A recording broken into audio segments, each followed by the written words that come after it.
مفتی صاحب کے بیانات سننے کے لیے ان کے چینل کو سبسکرائب کریں اور ویڈیو کو شیئر کریں۔ جزاک اللہ خیر۔ محترم دوستو، اللہ کا بڑا احسان ہے اور اللہ کا بڑا انعام ہے۔ اللہ نے ہم تمام کو اس پرفتن ماحول کے اندر دین کی بات کو سننے والا اور اس پر عمل کرنے والا بنایا۔ آج کا ہمارا عنوان بد نگاہی کے نقصانات ہے۔ جو انسان بد نظری کرتا ہے اور عشق مجازی میں مبتلا ہوتا ہے، غیر محرم سے تعلقات قائم کرتا ہے، اللہ اسے دنیا میں کیا سزا دیتا ہے؟ سب سے پہلی سزا اللہ یہ دیتا ہے کہ اللہ اپنی محبت اس کے دل سے نکال دے۔ اب اس کے دل میں غیر محرم کی محبت ہوگی، دولت کی محبت ہوگی، رب العالمین کی محبت نہیں ہوگی۔ رب العالمین کی محبت ہوتی تو یہ اذان کی صدا پر مسجد میں پہنچ۔ اللہ کی محبت ہوتی تو اس کی زندگی میں اللہ اور اس کے رسول کی اطاعت ہوتی۔ اللہ کی محبت ہوتی اس کی زندگی میں قرآن کی تلاوت اور عبادت ہوتی۔ اس لیے کہ انسان جب بد نظری کرتا ہے، سب سے پہلی چیز اللہ اپنی محبت نکال لے۔ اس لیے ایسا نہیں ہو سکتا کہ پاکی اور ناپاکی ایک ساتھ جمع ہو جائے، حلال اور حرام ایک ساتھ جمع ہو جائے، بد نظری گناہ اور اللہ کی حقیقی محبت ایک دل میں جمع ہو جائے، ایسا نہیں ہو۔ نور اور غلاظت ایک ساتھ جمع نہیں ہو۔ جس دل میں غیر کی محبت آتی ہے، اللہ اپنی محبت کو نکال دیتا ہے۔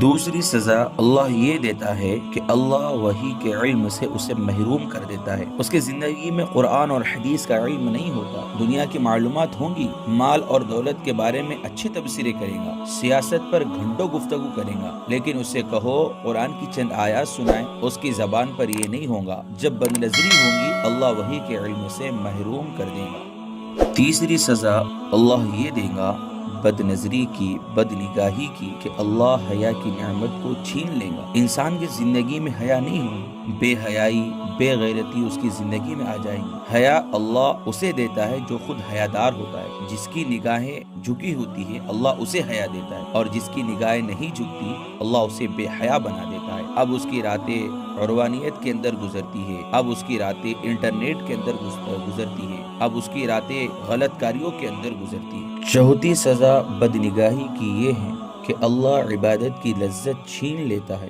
عبادت کرتا ہے، مزہ نہیں آتا، عبادت کرتا ہے، سکون نہیں ملتا، بس ایک بوجھ سر سے اتارا چلا گیا۔ اللہ کے رسول صلی اللہ علیہ وسلم کی حدیث مبارکہ ہے، ما من مسلم ينظر الى محاسن امرأة ثم يغض بصره الا احدث الله له عبادة يجد حلاوتها، رواہ احمد۔ نہیں ہے کوئی مسلمان اگر وہ کوئی حسین جمیل عورت کو دیکھے، پہلی مرتبہ اس کی نگاہ پڑے اور وہ اپنی نگاہوں کو جھکا دے، اللہ تعالیٰ اس کی عبادت میں ایسی حلاوت ڈالے گا کہ وہ عبادت کی حلاوت کو محسوس کرے گا۔ آج اگر ہم بد نگاہی کرتے ہیں، بد نظری کرتے ہیں، تو ہماری عبادت کی لذت جو ہے چھین لی جاتی۔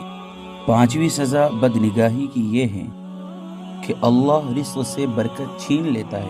رزق میں برکت نہیں ہوتی۔ آج گھر میں کمانے والے چار لیکن ہر آدمی یہ گلا کرتا نظر آتا ہے، کما کر لاتے ہیں، ایک دروازے سے دوسرے سے نکل جاتا ہے۔ کوئی وظیفہ بتائے، کوئی تعویذ بتائے۔ وظیفہ ہے گناہوں سے بچنا، اور اس کے لیے تعویذ ہے نظر کی حفاظت کرنا۔ جب گناہ میں انسان ہوگا، اللہ رزق سے محروم کر دے۔ مسند احمد کی روایت ہے، رسول اللہ صلی اللہ علیہ وسلم نے ارشاد فرمایا، ان الرجل لا يحرم الرزق بذنب يصيبه، انسان کو گناہوں کی وجہ سے اللہ رزق سے محروم کر دیتا ہے۔ آج جو ہم رزق سے محروم ہو رہے ہیں، گناہوں کی نحوست، اور ایک گناہ جو معاشرے کے اندر عام ہے، جو آج کا عنوان ہے کہ بد نظری، بد نگاہی، اس کی وجہ سے جو ہے ہم ان تمام نقصانات کے اندر ہیں تو نہیں۔ ہم اپنے نفس کا محاسبہ کریں، اللہ سے دعا کریں اللہ ہم تمام کی بد نگاہی کرنے سے حفاظت فرمائے۔